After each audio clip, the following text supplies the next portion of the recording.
SEC football analyst, Coach Ellis Johnson, is with us this morning. How are you, Coach? Good morning. Doing good, Gary. Great. Good to have you on, and hopefully I'm not going to have the same phone issues I had with you last week because we've got some callers already lining up to talk to you, but I think I figured this thing out. Coach, last week, Alabama and Ole Miss, 59-31.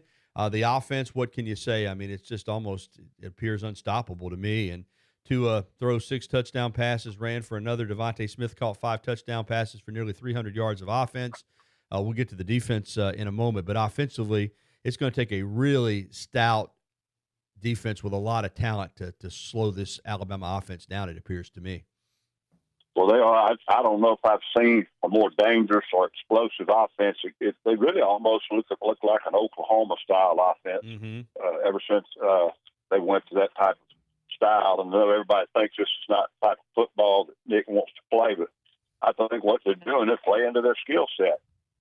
They haven't been all that impressive running the ball this year, but it's kind of an NFL persona. They would just as soon throw the ball to Najee Harris coming out of the backfield as they would to handing the ball. And it may be overall the scheme. It could be the better, whatever their talents are they're using. But Tua has just been phenomenal. And it's gracious, he just can beat you so many ways, too. But the receiving core, I know like they talk about Clemson's receiving core. They talk about Georgia's receiving core.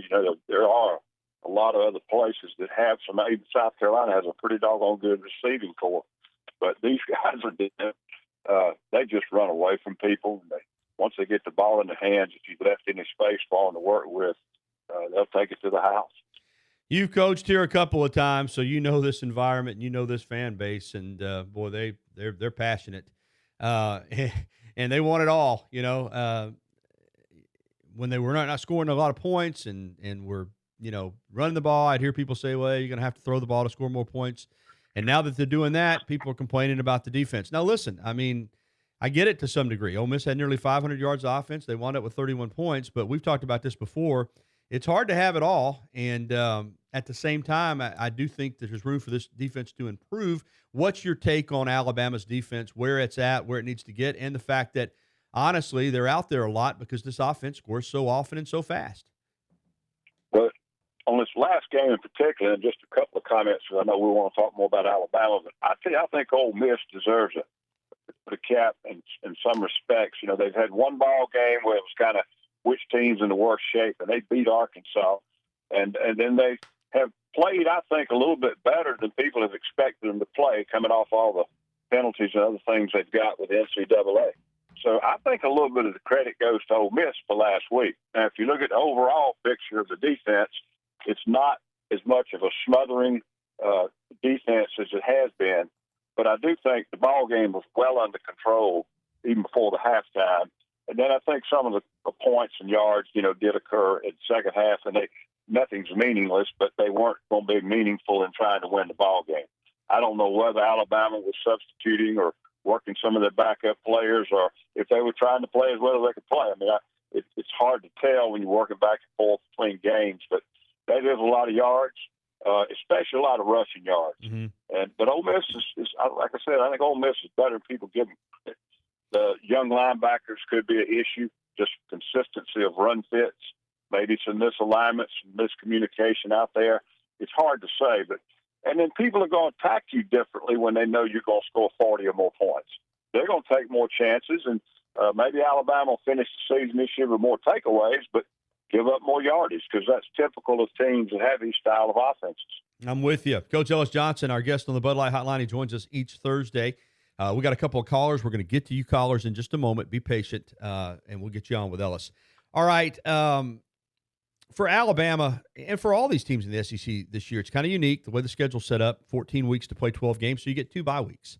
I'm normally not a big fan of that, but I think for this team, at this point, having played 5 games, most of those have been, and I know they're conditioned athletes, but they've been in the heat of the day. And with these young linebackers and some of these young defensive players, it's another opportunity to work on some things before they go to A&M. How would you feel if you were coaching to have a season with 2 bye weeks? You probably experienced it somewhere along the line. Do you think it's good for Alabama in this particular season with all these young defensive players? Oh, absolutely. And whether you're beat up or whether you just need to get to work on the next opponent, or whether you need to go back and clean up some things you haven't been doing well. Bye weeks are huge advantages when they come at any particular time. You can use them the right way. It doesn't matter if they come early or late. But the other factor that I think more so than, say, 25 years ago, I think it's almost a bonus to get 2 bye weeks in a regular schedule, because you're a program that's talking about playing 14 games. Mm-hmm. Right. You're expecting to play 14 games. So you're almost playing an NFL schedule. I think it's probably absolutely a bonus to have 2 open days out. Or 15 if they have their best case scenario, they'll get to that championship game. Well, I'm sorry, I should have said 15. All right, Coach. We're going to get to Auburn and what they did against Mississippi State, and also a look ahead to the big game in the SEC, Auburn, Florida this week. But let's go to Shutdown Man, Josh. And since we got callers lined up, he's been waiting for a while.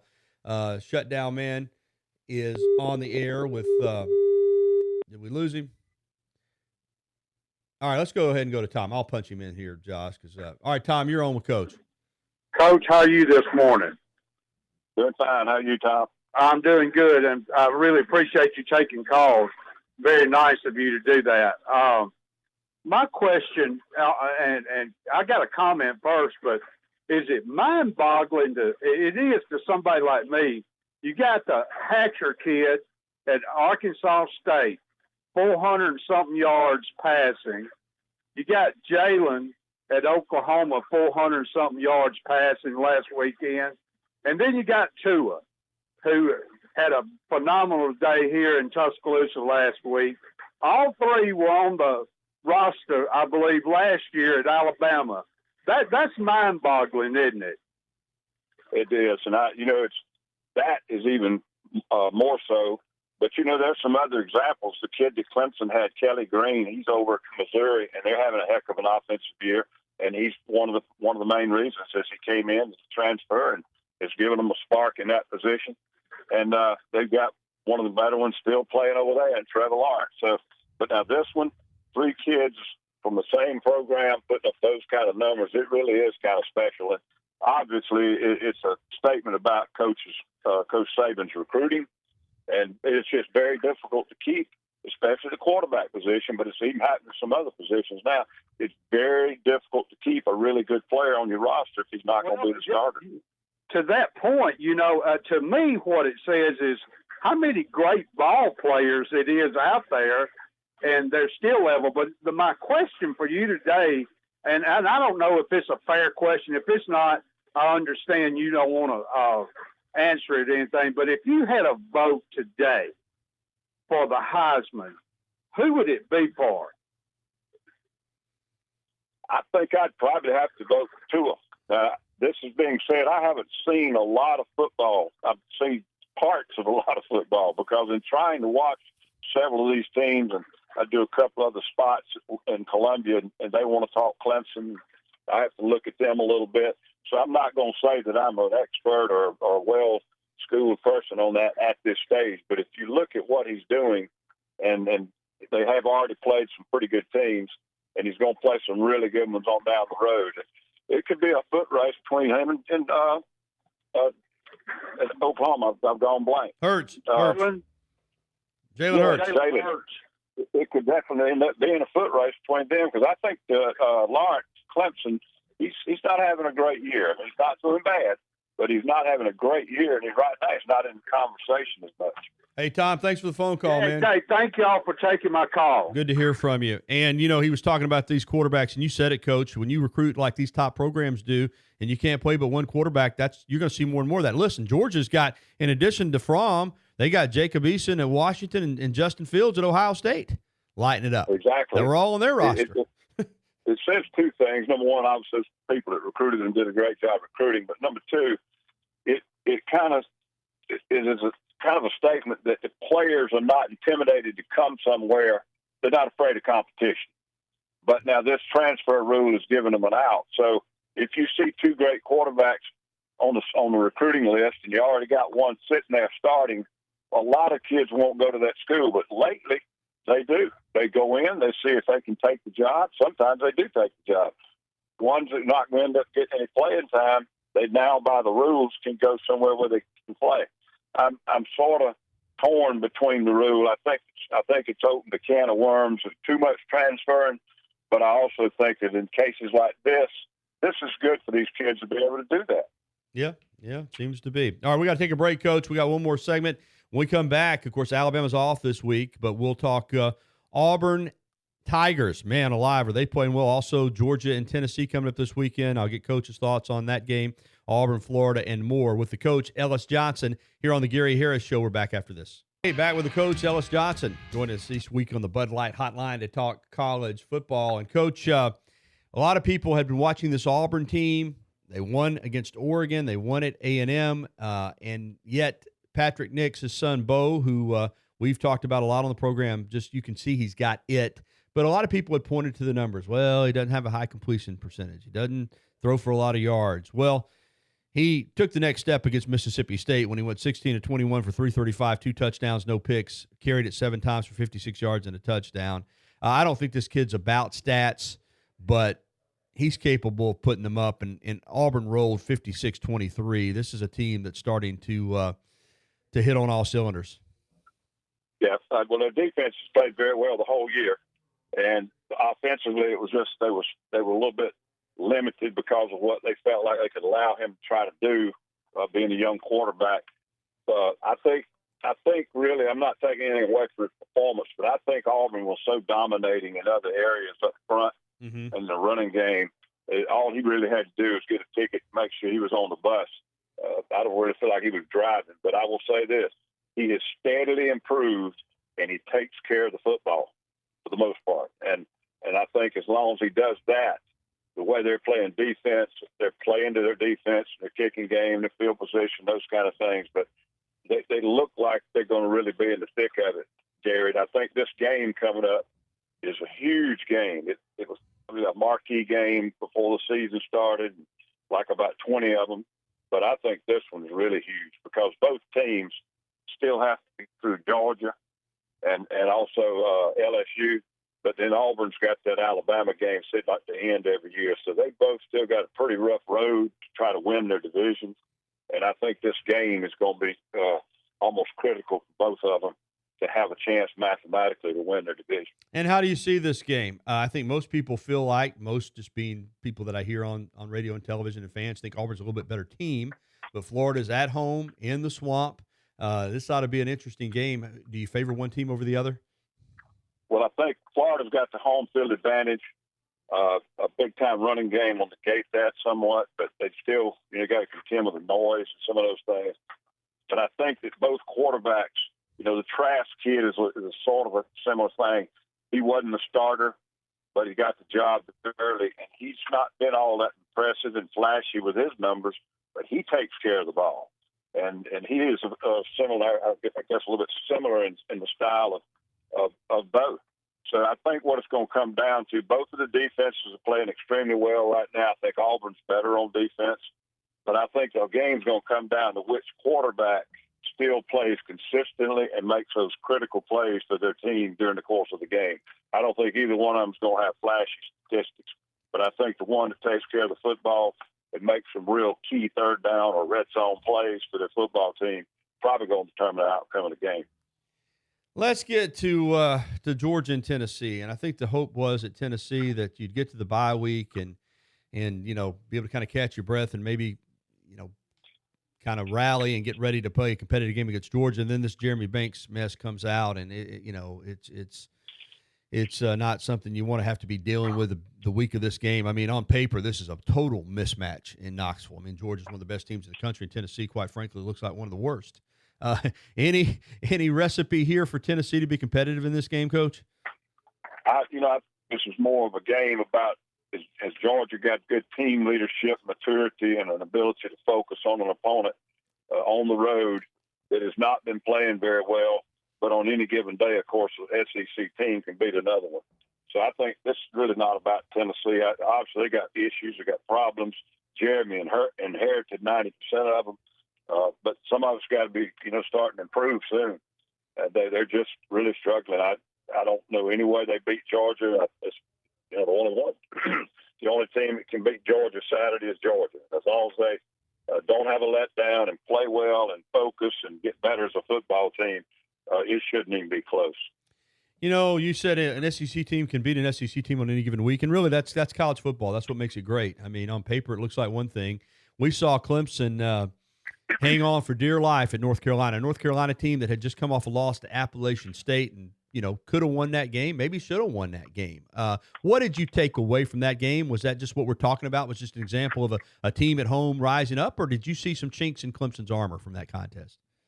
Well, I really don't think Clemson's looked very smooth the whole year. Right. They had the good win over Texas A&M early on, but right now Texas A&M is not playing anything near where everybody thought they would be. So they're struggling a little bit. And Lawrence, as I said earlier, he's not putting up flashy numbers. He's not really all that much in the conversation for the Heisman like he was starting the year. But he had a very average, I think his quarterback rating was like 63 last week. No interceptions. Even when he's not having a great day, he didn't throw picks. But some things that popped up in that game is they're having to run blitzes to stop both the run and the pass.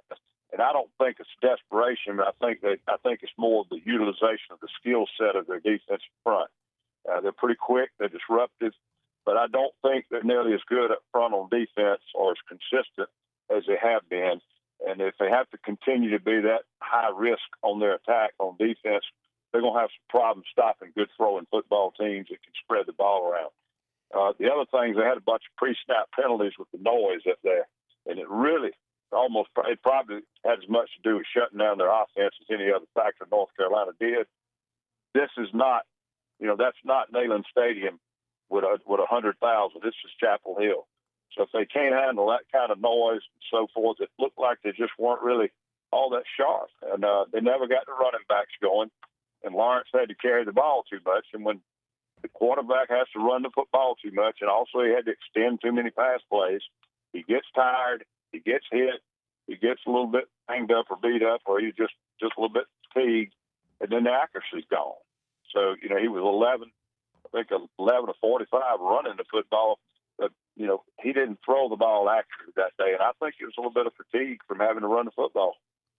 Coach, as we wrap up, we're about halfway through the season, almost to that point anyway. And I know Alabama and Clemson are ranked 1 and 2, the way Alabama's past Clemson, but they're ranked 1-2, the way most people felt like they would be. But I don't think you look at those teams, as you said, with Clemson and with Alabama too, and just say, they're these juggernauts that can't be beaten.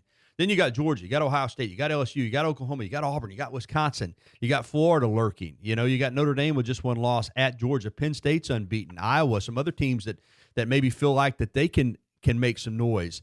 I think this is set up for a heck of a second half of the season, in that I think we got more teams than ever before since we started this playoff that are capable of getting into this thing. Is that the way you see it?